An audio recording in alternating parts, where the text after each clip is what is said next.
Hello everyone, কেমন আছেন সবাই? তো আজকে আমরা হসপিটাল থেকে বাড়ি ফিরছি। আমরা তো ভীষণই খুশি। আর এখানে জুনিয়র সুকান্ত আমাদের কত চিন্তা করছে, বাড়ি যেতে হবে, খেতে হবে, ঘুমাতে হবে, কত চিন্তা বলুন। তো আমরা যেতে যেতে ওদের 5 দিন কমপ্লিট হয়ে গিয়েছিল, তাই একটু নখ কাটানো হলো। আর মাও এখানে একটু পুজো দিয়ে নিচ্ছে, আমাদের সামনেই, বাড়ির সামনেই মন্দির।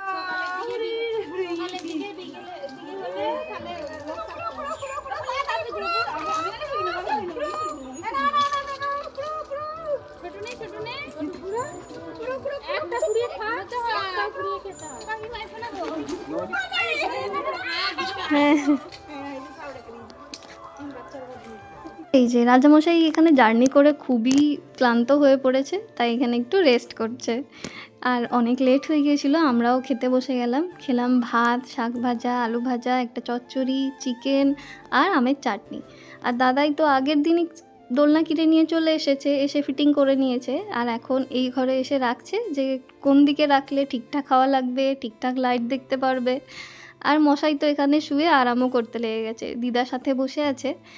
আর বিকাল হতেই আমরা দু বোন মিলে পাড়ার সকলকে মিষ্টিমুখ করতে বেরিয়েছি।